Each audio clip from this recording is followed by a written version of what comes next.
Tonight we look at the race for alderman of perhaps Chicago's most visible ward. The race is between a 36-year veteran of the city council and a 35-year-old business executive.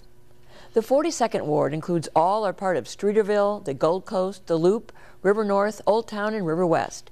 In general terms, the ward encompasses what would commonly be called downtown Chicago. Now joining us in the order that they appear on the ballot are Brendan Reilly. Mr. Reilly has served as an aide to Illinois House Speaker Michael Madigan, worked on Paul Vallis's campaign for governor, and now serves as Midwest Vice President of Public Affairs for AT&T. And Alderman Natarus, who has served as alderman of Chicago's 42nd Ward since 1971. A third candidate, Mike Liebert, will appear on the ballot, but he has withdrawn from the election. Votes for Mr. Liebert will not be tallied or reported. My thanks to both of you for coming in tonight. Nice to I have know you. it wasn't easy getting here in this weather. Oh. It's an adventure. Now, Alderman Natarus, you've been alderman of the 42nd Ward for longer than your opponent has been alive. So tell me why you want to do this again.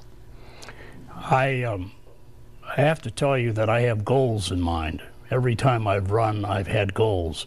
I have a paid-up pension. 6 years ago, I could have stopped if I didn't have further goals. And I could have taken my pension and gone somewhere and done something. I've studied municipal government. I continue to study it. I've been at the John F. Kennedy School for Government. I go to the all of the zoning seminars of the American Bar Association. The 42nd Ward is my home. I've lived there for 47 years. I was married. I raised a family. I have grandchildren. And if I cease to be in public office, I will stay there. In other words, I'm from the neighborhood and I'm for the neighborhood. Mr. Reilly, why would you want to replace Alderman Natarus? Sure, I'm running for alderman because I think the city council's lost touch with the priorities of downtown Chicagoans.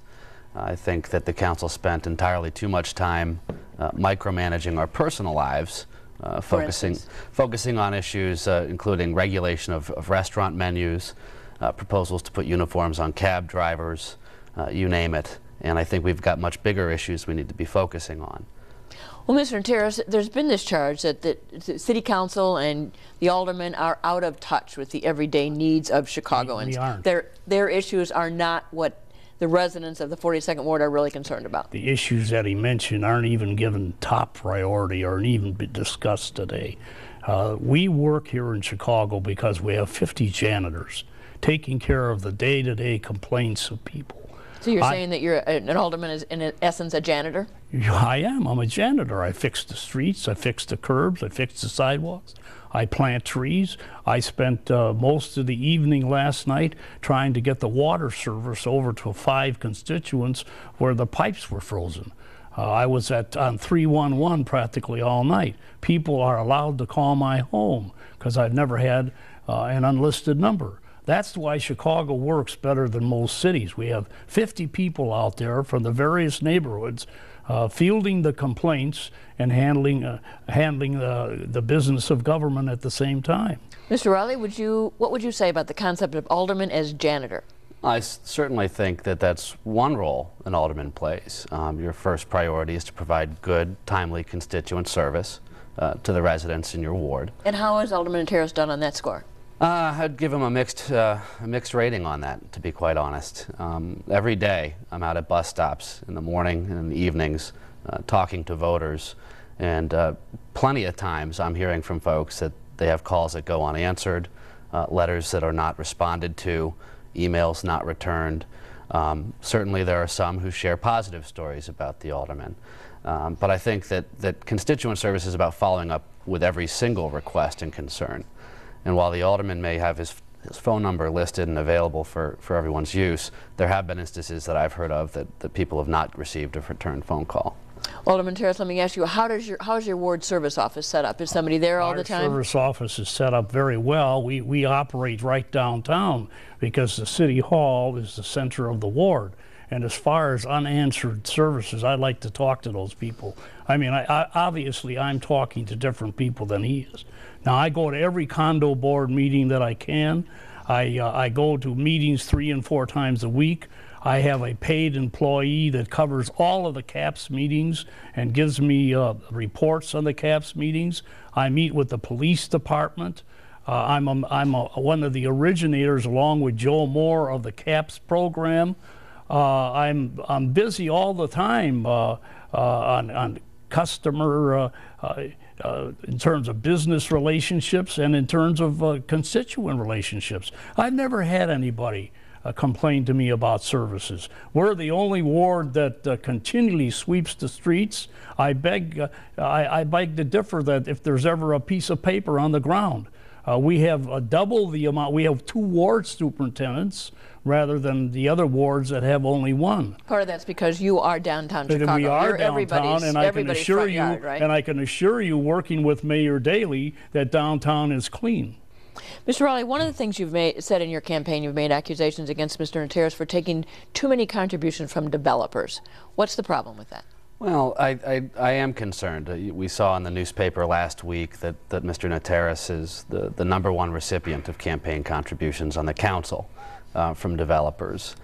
My concern is that money can sometimes cloud judgment, and these are very important decisions that have a lasting impact on our downtown neighborhoods. Do you have any specific examples of that? Examples of money clouding judgment in terms of development? Well, if you look around Streeterville, you'll see a crane every 3 or 4 blocks. And I would say that... Are you saying there's simply too much development, or not the correct development, or development gotten by because of campaign contributions? I'm certainly supportive of continued development downtown. I think that's the future of the city of Chicago. But what I would argue is that there have been instances where the community has not been properly informed of a pending development, where people have been made to feel ambushed by the developer, because not a good enough job has been done disseminating information and seeking community input.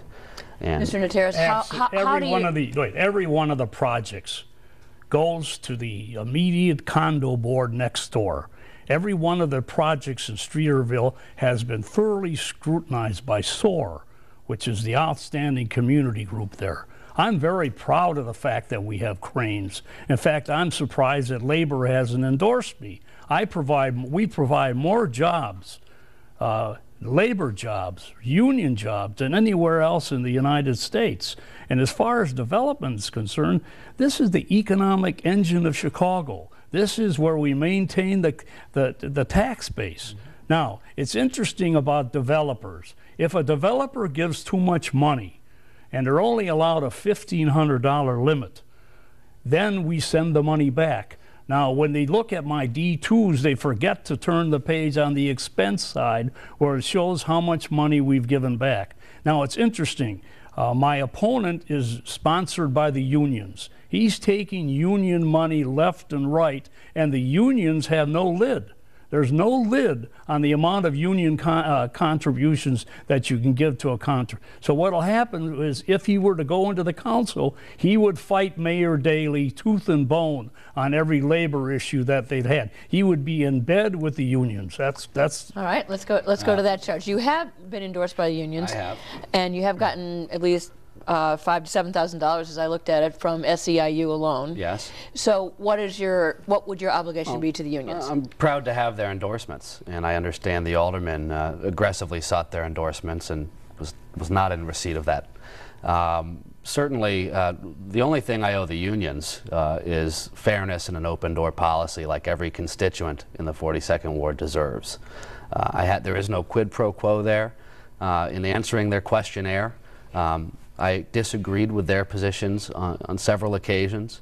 I think I received their endorsement because they believe I'll do a good job for the people of the 42nd Ward, and unlike the alderman, I'll give them a fair hearing, and when I tell them something, make a commitment, I'll keep it.